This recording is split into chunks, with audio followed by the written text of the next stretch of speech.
Smart parents teach their children from a young age that life is not easy, that you have to face difficulties. The worst thing you can do is go to the child and say, "My son, you have depression." What the child replied broke my heart. The only thing I wish is that my father would look at me the way he looks at his cell phone screen. Out of every 5 children, one has depression. The problem is not in the body, the problem is in the soul. It's possible that there are young people who have everything, money, family, education, food, but still feel empty and feel like life has no meaning. The truth is that in our generation, there are many young people who are surrounded by opportunities and luxuries, but they say they can't find meaning in life. Many believe that the sadness of this phenomenon is something modern, but is it really? What about our sages in Judaism? And as we will see next with our guest, they already talked about how to deal with these kinds of issues, about hopelessness, and how to really solve it. And welcome, Rav Haim Benman. Thank you very much. It's a great honor for me to be able to share this space and enrich ourselves together on such a current, important, but at the same time, such an unknown topic. Thank you. Yes, and for the audience to know the extensive resume of Rav Haim Benman, he is actually Rabbi Haim Benman. He has a doctorate, I'll tell you more. But right now, he is the chief Sephardic rabbi of Peru. He studied in yeshivot, that is, schools of Jewish studies in Jerusalem, in Bnei Brak, which are, let's say, the main Torah centers in the world. He is a Torah scribe of Jewish scrolls. He is a mohel, a shoshe, and has other knowledge as well. He also has a double degree in business administration and economics. He also has a master's in business administration and recently received his doctorate. So everyone, please give a round of applause to Rav Doctor now.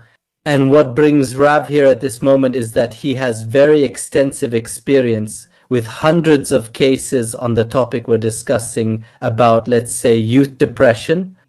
And he has handled cases in Israel, in Esmeralda, Spain, and this is what we'll talk about, Rav. I would like to start with a personal experience, a fairly recent one. A few weeks ago, I received a call. A mother told me through tears, "Rabbi, I think my son, who is only 11 years old, is depressed. He doesn't want to play, he doesn't want to talk, he doesn't want to live." I stayed silent for a few seconds, and the truth is that the hardest part wasn't what she told me, but that she wasn't the first mother to tell me this. And unfortunately, she wasn't the last one either. Today, I want us to talk precisely about that, de una realidad silenciosa, dolorosa, which is happening closer and closer to us, in our homes, in our communities, in our children. niños deprimidos, parece algo impensado. Especially today, when they have it all. They are children who are born with everything in life, everything that we years ago used to long for. They have it from birth, almost as if it were their right. However, it's real, and we have to talk about it with accurate information, with solutions, with data, but above all, with hope. Because the most serious thing is not that a child has depression. The most serious thing would be if we don't know how to see it. About the last thing you mentioned, are there studies that have measured or quantified this very, let's say, difficult issue? That's right. Unfortunately, there are countless studies, and it's really a reality that's hitting us right in front of our eyes and that we don't always manage to accept. Perhaps one of the most impactful studies, which is already a couple of years old, was a study published in JAMA Pediatrics in volume 175, number 11.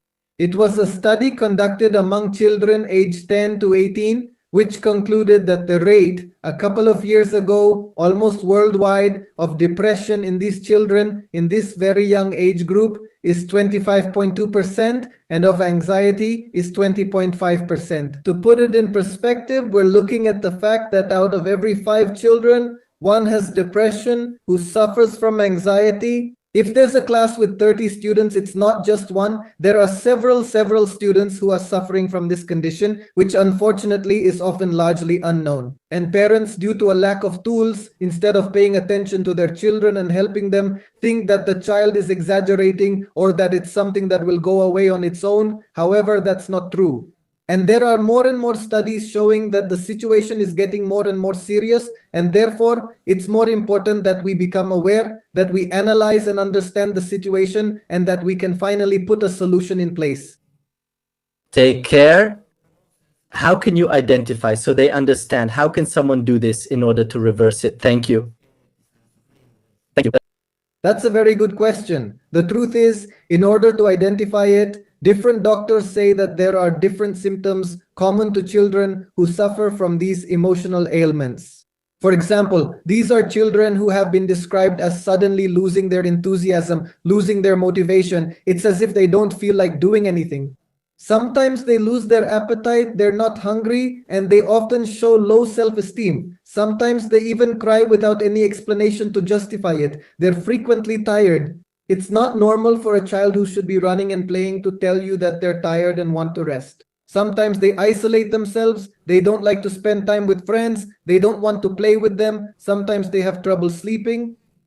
Or sometimes there have also been documented cases of children who express physical pain, but when the relevant tests are done, it turns out they don't have anything. No illness that can be medically diagnosed. They can't find what the problem is because the problem isn't in the body, the problem is in the soul. In the introduction, I said that this is an old phenomenon, but why is this happening? I mean, why?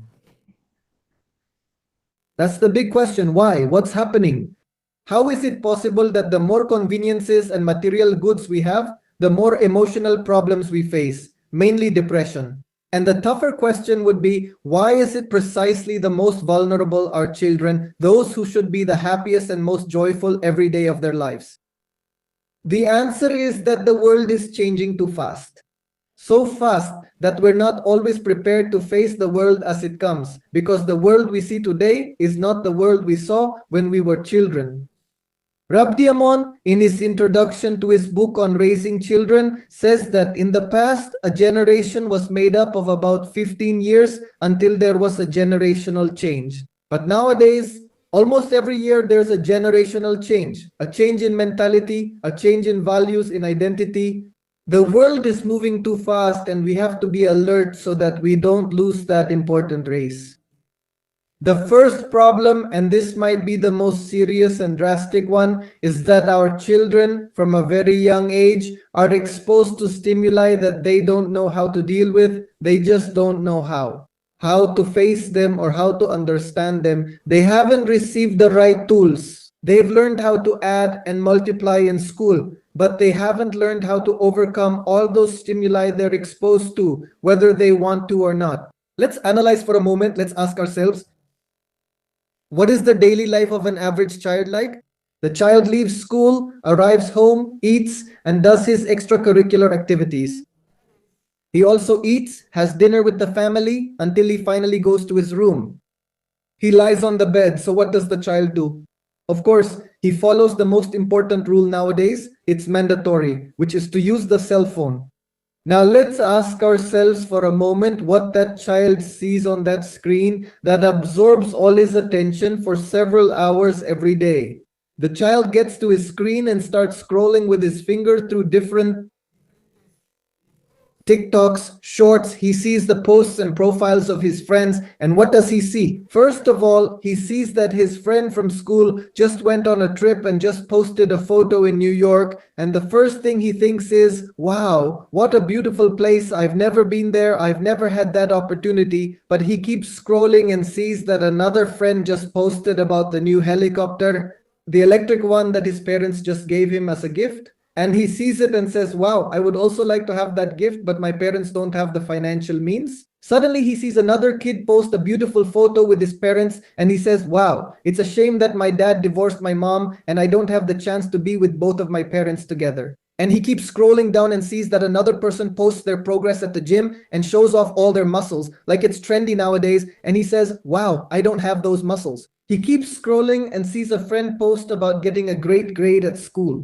Looking at his own grades, he realizes he didn't do as well. And so he keeps scrolling. A friend posts that he got a good grade at school and says, wow, I don't have muscles. And those muscles. A friend posts and I don't have those muscles. Scrolling down, he says, wow, another who got a great grade at school. And he says, wow, no muscles. It's intense, the feeling is. And a friend posts that he got muscles. And a friend, a grade at school. And so I don't have those muscles. What about traveling? I don't have as much money as what I've seen. I don't have that body. I don't have those grades. I don't get those gifts. I have nothing. My life is worthless. And he goes to sleep with this feeling in his subconscious. And it's not just once, it's one day, another day, another day, another day, another day. Until there comes a moment when the child himself loses the will to live. Not because he truly doesn't have the will to live inside, but because time and again he has reminded himself that his life is miserable. And that is perhaps the most serious problem, which is that children are exposed to information that only causes harm, and of course exposes them to comparisons. There is another problem as well, and unfortunately, children today do not receive quality time. In the past, all parents divided their attention between work and family. They would come home, work was over, and now all their attention was for their children, for their wife. But nowadays, children have lost that. Children have to fight to get attention, they have to fight against hundreds of people who are trying to capture the parents' attention on social media. And unfortunately, the harsh and cruel reality is that children have already lost the battle. In the end, the father ends up choosing to watch those influencers they follow on YouTube, those people who give them all kinds of advice except how to be a good father, those athletes, actors. I'm going to tell you something, Rabbi. Like I read something really powerful. They asked a child who was sad, what is something you wish could change in your life to make it better and make you feel happier? What the child answered broke my heart. He said, the only thing I wish is that my father would look at me the way he looks at his phone screen. I repeat, my only wish, my only longing, a 12-year-old boy, would be for my father to look at me the way he looks at his phone screen. Nowadays, we don't have time for anything. There's no time to be with our children. There's no time to be with family. But to have a phone and spend hours watching videos that don't give us anything, everyone has time for that. Yes, without realizing it, we get hooked. The internet, social media, and everything that nowadays is capturing our attention more than our own children. There's a study that showed that nowadays, do you know how many times people touch their phone screens? On average, 4,000 times a day? That's an average of 3 to 4 hours a day. And that's not considered being addicted. That's considered the average. That's considered normal. And this leads to the next problem, which is the lack of love. Many parents want to raise their children the way they were raised. Many parents tell me, Rabbi, my father raised me very strictly and I turned out fine, so I want to pass on that same upbringing. But we forget what we said at the beginning. Times the world is changing nowadays more than ever. Today there is a great lack of love. Children need love, love, and love more than punishments, more than scolding, more than reprimands. They need love. They need a personal example. How many parents say, I want my child to be like this, but then they themselves are not like that? How many parents teach their children not to lie? But then when someone calls on the phone and he doesn't want to answer, he tells his child, tell them I'm not home, tell them. So what are you teaching him? You tell him not to lie, but you force him to lie. Your example as a father is much more valuable than anything you tell him. There was once a rabbi who was asked, Rabbi, at what age should I start educating my child? He said, from the age of 20. The man replied, but at 20 he's already left the house. How am I going to educate him at that age? The rabbi said, you didn't understand me. 20 years before he is born. Strive to be a good example for him. Work on yourself. And if you are a good example, the child will turn out well. Maybe as the last problem we can mention, there are many, but these would be the most important ones. It's that nowadays we live in a society where education is completely generalized. Everyone is educated the same way. All the children in school are measured by the same standards, but the reality is different. All children are different. Each one is different and their needs are different. Like a father who is a rabbi once told me, and I've heard it several times, I don't know why I have one successful child and one who isn't as successful. How can that be if I raise them all the same? I answer him, that's exactly why. Precisely because you raised them the same, they didn't turn out so well, because each child should be raised individually. As we will see next, as it is written, Hanok lanar alpidarko. Yes, the method in schools is to learn addition, the periodic table, but rarely do they touch on the subject of how to start interacting with the world emotionally. Things that, by the way, maybe I don't know if I don't want to throw out, give solutions. I'm not an expert on the subject like you, but many times in Jewish education, it does exist. This thing where you teach a midrash or you teach the parasha, and it's like you transmit not only academic information, I don't know what to call it, but also values. But what you say too, like you said, the father also has to be part of the solution and not just impose external pills on the child for something that needs to be more synergistic. I want to ask you what solutions there are, if any, but first of all, I invite the audience to go to Rabbi Jaim Benman's YouTube channel called Luz Atuvida. I'm also going to leave in the description of this video the rabbi's email, his email address, so that if God forbid, if you start to notice any behavior like this in children, may God protect us, even if it's your own child, you can get in touch with Rabbi Jaim Benman. I'll leave his email because he has dealt with many, many cases like this. So Rabbi, now the question, does all of this have a solution? Of course it does. What you mentioned is really very true. I've studied in many schools in different universities, and I was never taught how to respect a mother or a father. They never taught me values that are so deeply important in our society. Thank God, the Torah enlightens us and fills us with very valuable information for our lives, not only our secular life, our intellectual knowledge, but also our emotional and spiritual life, since that's no less important. Of course, everything in life has a solution. As the Gemara says, even in difficult moments, even when a sword is at your neck, you should never give up, you should never lose hope. As it says, never throw in the towel, only at the beach, but not in life. In life, you should never throw in the towel. I am going to give, in the little time we have left, 9 practical tips that everyone can put into practice to help. To reverse this situation, number 1, never label children. Unfortunately, without realizing it, many parents label their children, "You're not creative, you're not smart," and this applies to our particular case. When parents receive a diagnosis from a specialized doctor who tells you your child has depression, the worst thing you can do is go to the child and say, "My son, you have depression." Because at that moment, the child, and I say this from experience, when he receives this information, he already feels like he has the right to be even more depressed. That sinks him deeper into his pain. You always have to convey optimism to the child. Thank you. Always hope. You're going through a difficult time, but you're going to suffer through it. You're going to overcome it. Together, we are going to face this situation until you feel like the happiest and most joyful person in the world. Never label the child. No, you are depressed. No, you are not intelligent. No, God forbid, quite the opposite. Those are labels that mark the child and will stay with them for their whole life. You should always give them positive, optimistic, and hopeful messages. Number 2, there is nothing that hurts a child more than being compared. Never say this. And unfortunately, as parents, we often do this and tell our children, "You're not like your brother," or "You're not like I was at your age." There's nothing worse than that. Another thing that hurts children deeply in a way that's hard to explain is when we make them feel like they're exaggerating their pain. If the child got hurt, if the child cries, if the child is sad, don't ridicule the child's pain. Listen to them, feel their pain, be there for them. There's no greater healing for a child than feeling heard, feeling accepted, and feeling comfortable enough to open up about what they feel inside. Some children suffer more. Why is that? Because they don't have the confidence to express that to their parents and keep everything inside, since the parents haven't created that circle of trust to allow the child to express what they feel. That's a home where children grow up emotionally healthy. The 3rd or 4th point is that if you can't fight, join your enemy. Nowadays, we've mentioned that one of the most serious problems is technology. Can I tell parents to take technology away from their children? It's impossible. Nowadays, it's practically impossible. Obviously, if you can ideally make sure your child is exposed as little as possible to social media, that's a greater good you'll achieve for your child.